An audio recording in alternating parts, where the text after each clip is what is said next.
اس وقت دردمند لوگوں کی ایک اچھی خاصی تعداد اس بات کے لیے کوشاں ہوئی کہ اہل ایمان کے ان دو گروہوں کو متصادم نہ ہونے دیا جائے۔ چنانچہ ان کے درمیان مصالحت کی بات چیت قریب قریب طے ہو چکی تھی، مگر ایک طرف حضرت علی رضی اللہ عنہ کی فوج میں وہ قاتلین عثمان رضی اللہ عنہ موجود تھے جو یہ سمجھتے تھے کہ اگر ان کے درمیان مصالحت ہو گئی تو پھر ہماری خیر نہیں، اور دوسری طرف ام المؤمنین رضی اللہ عنہا کی فوج میں وہ لوگ موجود تھے جو دونوں کو لڑا کر کمزور کر دینا چاہتے تھے۔ اس لیے انہوں نے بے قاعدہ طریقے سے جنگ برپا کر دی، اور وہ جنگ جمل برپا ہو کر رہی جسے دونوں طرف کے اہل خیر روکنا چاہتے تھے۔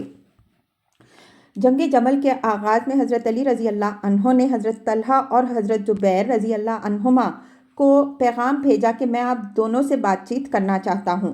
دونوں حضرات تشریف لے آئے اور حضرت علی رضی اللہ عنہ نے ان کو نبی صلی اللہ علیہ وآلہ وسلم کے ارشادات یاد دلا کر جنگ سے باز رہنے کی تلقین کی۔ اس کا اثر یہ ہوا کہ حضرت زبیر رضی اللہ عنہ میدان جنگ سے ہٹ کر الگ چلے گئے، اور حضرت طلحہ رضی اللہ عنہ آگے کی صفوں سے ہٹ کر پیچھے کی صفوں میں جا کھڑے ہوئے۔ لیکن ایک ظالم عمر بن جرموز نے حضرت زبیر رضی اللہ عنہ کو قتل کر دیا، اور مشہور روایات کے مطابق حضرت طلحہ رضی اللہ عنہ کو مروان بن حکم نے قتل کر دیا۔ بہرحال یہ جنگ برپا ہو کر رہی، اور اس میں دونوں طرف کے 10,000 آدمی شہید ہوئے۔ یہ تاریخ اسلام کی دوسری عظیم ترین بدقسمتی ہے جو شہادت عثمان رضی اللہ عنہ کے بعد رونما ہوئی، اور اس نے امت کو ملوکیت کی طرف ایک قدم اور دھکیل دیا۔ حضرت علی رضی اللہ عنہ کے مقابلے میں جو فوج لڑی تھی وہ زیادہ تر بصرہ و کوفہ ہی سے فراہم ہوئی تھی۔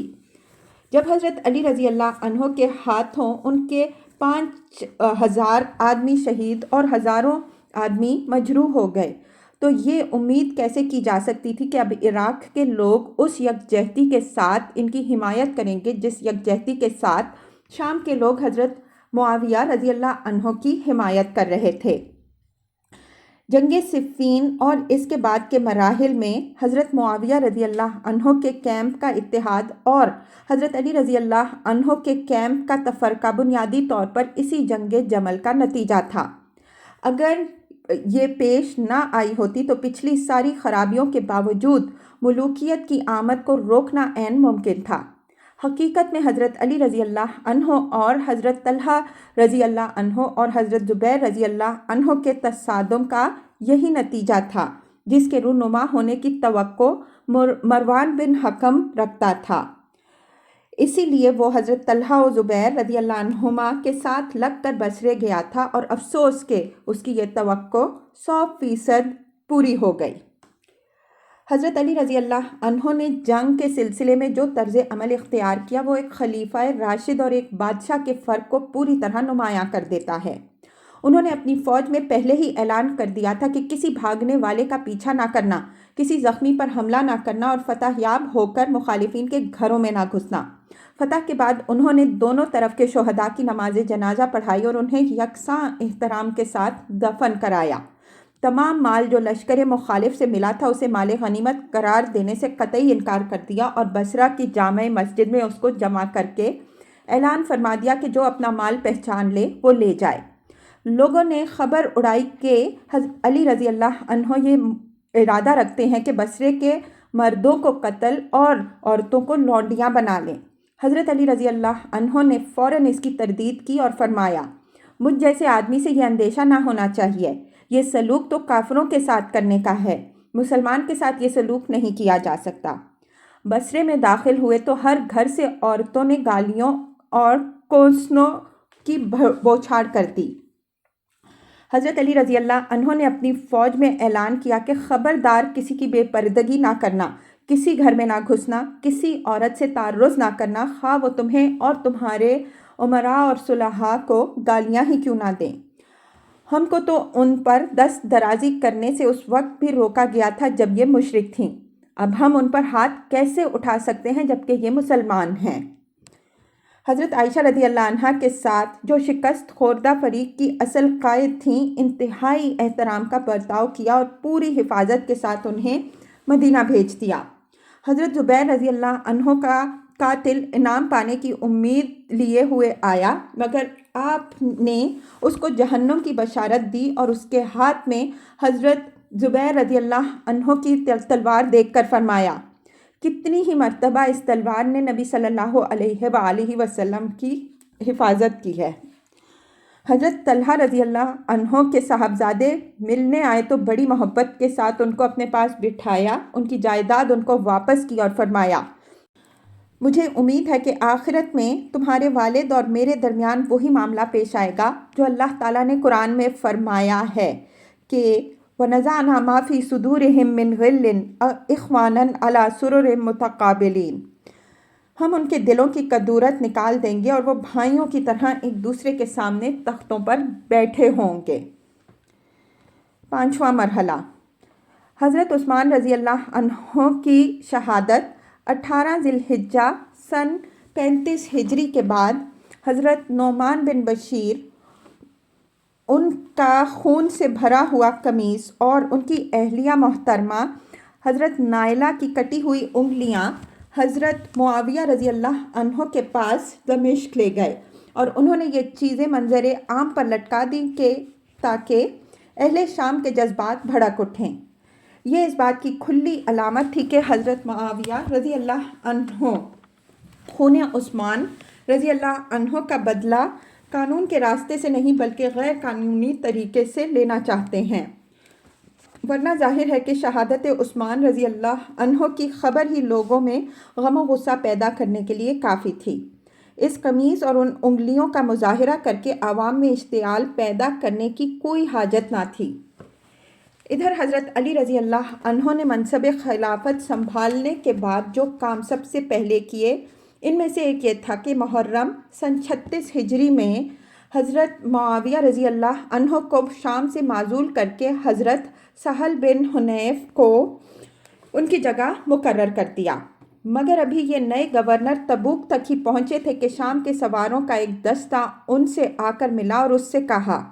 اگر آپ حضرت عثمان رضی اللہ عنہ کی طرف سے آئے ہیں تو اہلاً و سہلاً، اور اگر کسی اور کی طرف سے آئے ہیں تو واپس تشریف لے جائیے۔ یہ اس بات کا صاف نوٹس تھا کہ شام کا صوبہ نئے خلیفہ کی اطاعت کے لیے تیار نہیں ہے۔ حضرت علی رضی اللہ عنہ نے ایک اور صاحب کو اپنے ایک خط کے ساتھ حضرت معاویہ رضی اللہ عنہ کی طرف بھیجا، مگر انہوں نے اس کا کوئی جواب نہ دیا اور صفر سن 36 ہجری میں اپنی طرف سے ایک لفافہ اپنے ایک پیغامبر کے ہاتھ ان کے پاس بھیج دیا۔ حضرت علی رضی اللہ عنہ نے لفافہ کھولا تو اس میں کوئی خط نہ تھا۔ حضرت علی رضی اللہ عنہ نے پوچھا کہ یہ کیا معاملہ ہے، تو اس نے کہا، میرے پیچھے دمشق میں 60,000 آدمی خون عثمان رضی اللہ عنہ کا بدلہ لینے کے لیے بےتاب ہیں۔ حضرت علی رضی اللہ عنہ نے پوچھا کہ کس سے بدلہ لینا چاہتے ہیں؟ اس نے کہا، آپ کی رگِ گردن سے۔ اس کے صاف معنی یہ تھے کہ شام کا گورنر نہ صرف اطاعت ہی سے منحرف ہے بلکہ اپنے صوبہ کی پوری فوجی طاقت مرکزی حکومت سے لڑنے کے لیے استعمال کرنا چاہتا ہے، اور اس کے پیش نظر قاتلین عثمان رضی اللہ عنہ سے نہیں بلکہ خلیفہ وقت سے خون عثمان رضی اللہ عنہ کا بدلہ لینا ہے۔ یہ سب کچھ اس چیز کا نتیجہ تھا کہ حضرت معاویہ رضی اللہ عنہ مسلسل 16 سے 17 سال تک ایک ہی صوبے اور وہ بھی جنگی نقطۂ نظر سے انتہائی اہم صوبے کی گورنری پر رکھے گئے۔ اسی وجہ سے شام خلافت اسلامیہ کے ایک صوبے کی بنسبت ان کی ریاست زیادہ بن گیا تھا۔ مورخین نے حضرت علی رضی اللہ عنہ کے حضرت معاویہ رضی اللہ عنہ کو معزول کرنے کا واقعہ کچھ ایسے انداز میں بیان کیا ہے جس سے پڑھنے والا یہ سمجھتا ہے کہ وہ تدبر سے بالکل ہی کورے تھے۔ مغیرہ بن شعبہ نے ان کو عقل کی بات بتائی تھی کہ معاویہ رضی اللہ عنہ کو نہ چھیڑیں،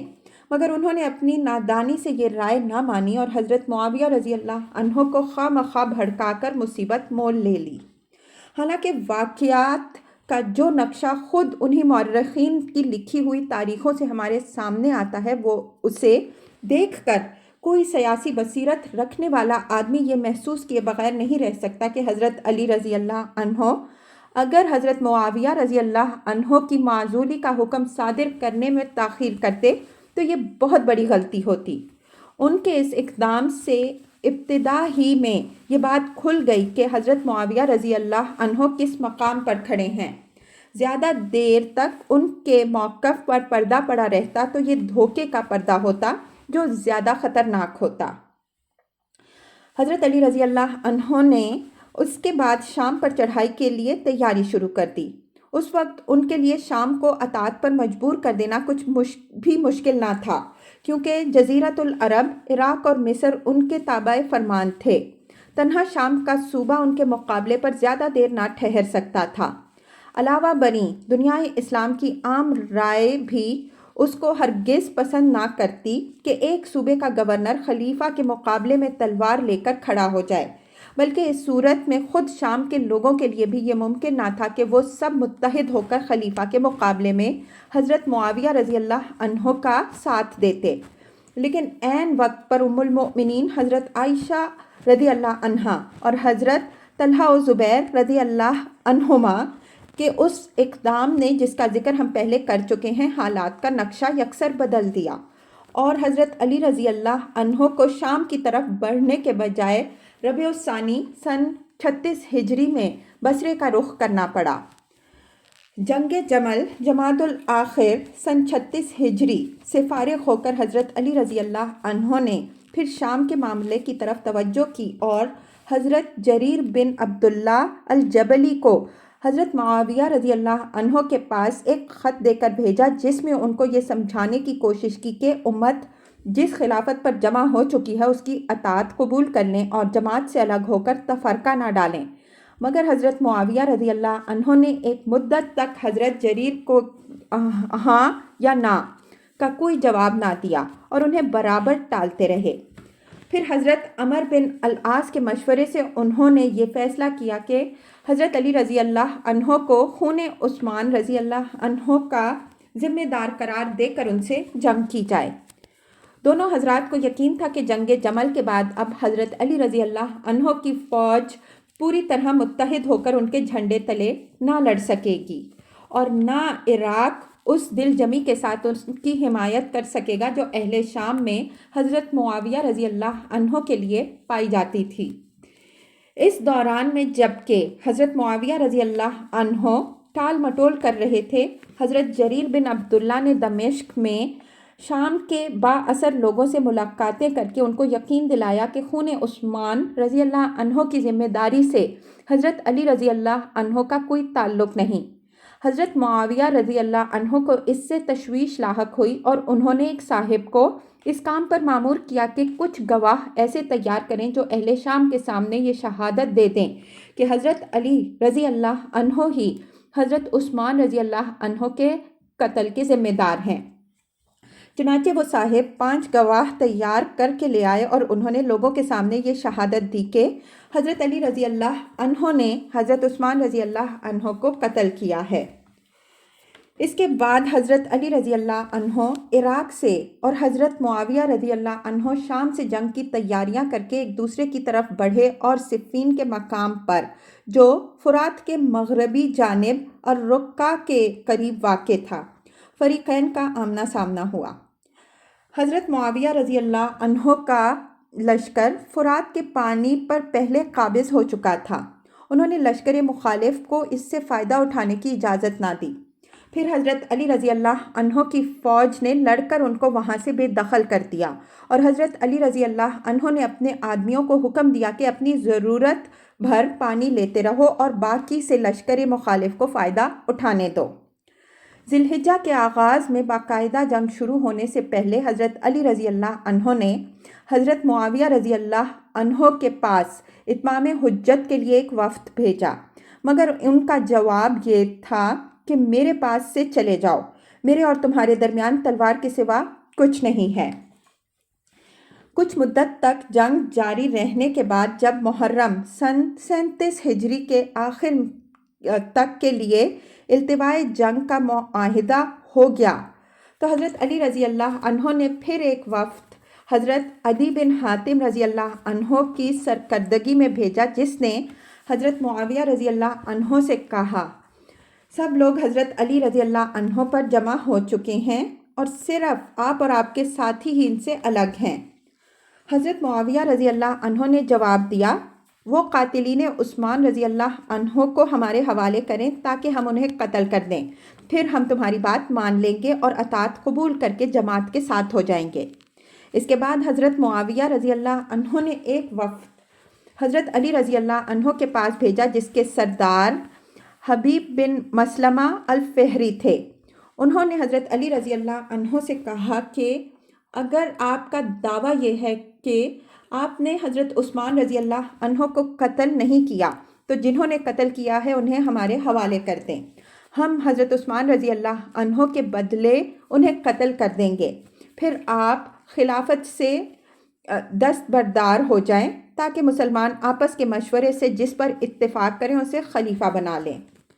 محرم گزرنے کے بعد صفر سن 37 ہجری سے اصل فیصلہ کن جنگ شروع ہوئی اور آغاز ہی میں حضرت علی رضی اللہ عنہ نے اپنی فوج میں یہ اعلان کر دیا تھا کہ خبردار، لڑائی کی ابتدا اپنی طرف سے نہ کرنا جب تک وہ حملہ نہ کریں، پھر جب تم انہیں شکست دے دو تو کسی بھاگنے والے کو قتل نہ کرنا، کسی زخمی پر ہاتھ نہ ڈالنا، کسی کو برہنہ نہ کرنا، کسی مقتول کی لاش کا مسئلہ نہ کرنا، کسی گھر میں نہ گھسنا، ان کے مال نہ لوٹنا، اور عورتیں خواہ تمہیں گالیاں ہی کیوں نہ دیں ان پر دست درازی نہ کرنا۔ اس جنگ کے دوران میں ایک واقعہ ایسا پیش آیا جس نے نص صریح سے یہ بات کھول دی کہ فریقین میں سے حق پر کون ہے اور باطل پر کون۔ واقعہ یہ ہے کہ حضرت عمار بن یاسر رضی اللہ عنہ جو حضرت علی رضی اللہ عنہ کی فوج میں شامل تھے، حضرت معاویہ رضی اللہ عنہ کی فوج سے لڑتے ہوئے شہید ہوئے۔ حضرت عمار رضی اللہ عنہ کے متعلق نبی اکرم صلی اللہ علیہ وآلہ وسلم کا یہ ارشاد صحابہ کرام رضی اللہ عنہم اجمعین میں مشہور و معروف تھا، اور بہت سے صحابیوں رضی اللہ عنہم اجمعین نے اس کو حضور صلی اللہ علیہ وآلہ وسلم کی زبان مبارک سے سنا تھا کہ تم کو ایک باغی گروہ قتل کرے گا۔ مسند احمد، بخاری، مسلم، ترمذی، نسائی، طبرانی، بیہقی، مسند ابو داؤد، طیالسی وغیرہ کتب حدیث میں حضرت ابو سعید خدری، ابو قتادہ انصاری، ام سلمہ، عبداللہ بن مسعود، عبداللہ بن عمر بن عاص، ابو ہریرہ، عثمان بن عفان، حذیفہ، ابو ایوب انصاری، ابو رافع، خزیمہ بن ثابت، عمر بن العاص، ابو یسر، عمار بن یاسر رضی اللہ عنہم اجمعین اور متعدد دوسرے صحابہ سے اس مضمون کی روایات منقول ہوئی ہیں۔ ابن سعد نے طبقات میں بھی یہ حدیث کئی سندوں سے نقل کی ہے۔ متعدد صحابہ و تابعین نے جو حضرت علی رضی اللہ عنہ اور حضرت معاویہ رضی اللہ عنہ کی جنگ میں مذبذب تھے، حضرت عمار رضی اللہ عنہ کی شہادت کو یہ معلوم کرنے کے لیے ایک علامت قرار دے لیا کہ فریقین میں سے حق پر کون ہے اور باطل پر کون۔ ابو بکر جصاص احکام القرآن میں لکھتے ہیں، علی بن ابی طالب رضی اللہ عنہ نے باغی گروہ کے خلاف تلوار سے جنگ کی اور ان کے ساتھ وہ اکابر صحابہ رضی اللہ عنہم اجمعین اور اہل بدر تھے جن کا مرتبہ سب جانتے ہیں۔ اس جنگ میں وہ حق پر تھے اور اس میں اس باغی گروہ کے سوا جو ان سے برسر جنگ تھا اور کوئی بھی ان سے اختلاف نہ رکھتا تھا۔ مزید برآں خود نبی صلی اللہ علیہ وآلہ وسلم نے حضرت عمار رضی اللہ عنہ سے فرما دیا تھا کہ تم کو ایک باغی گروہ قتل کرے گا۔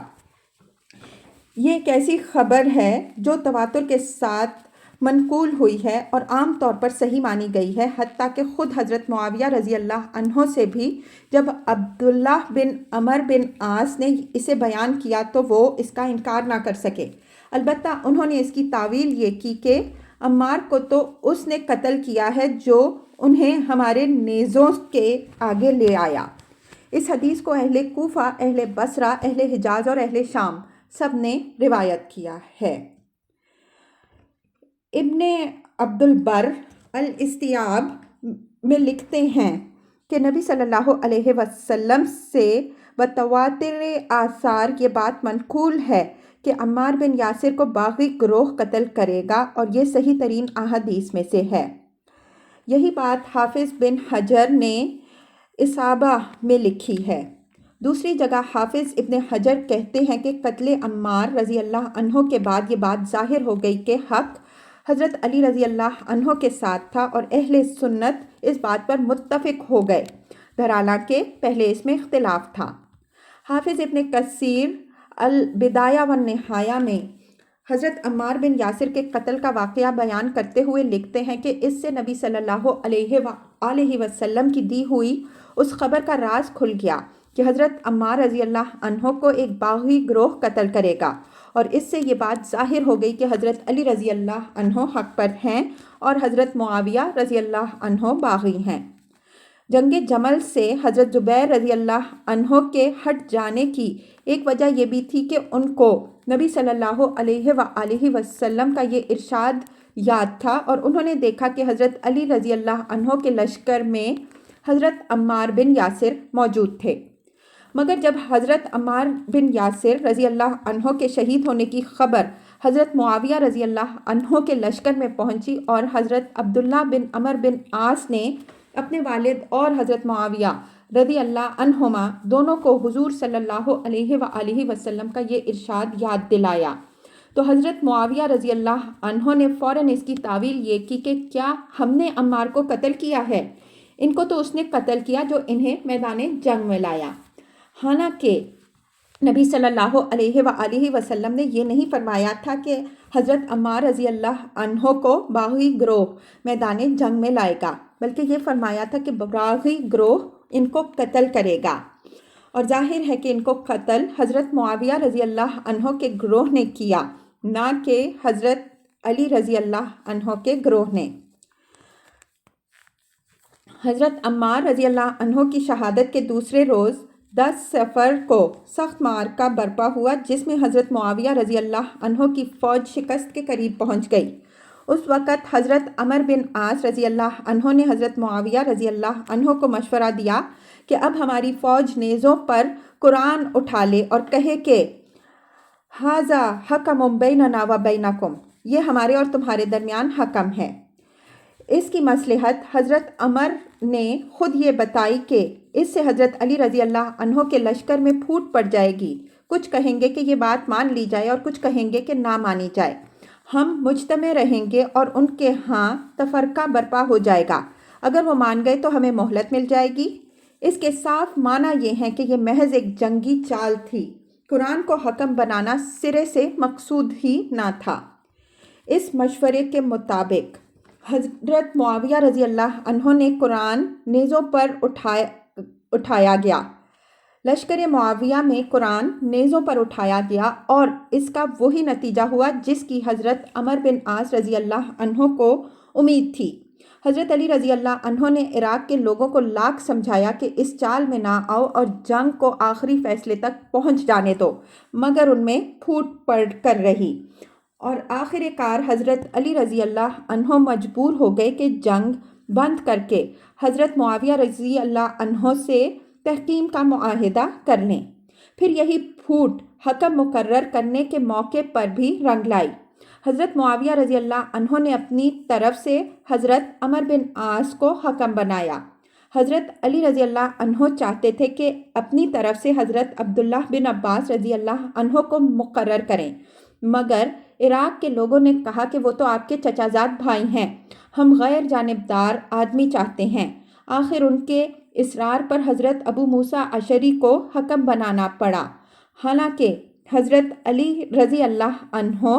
ان پر مطمئن نہ تھے۔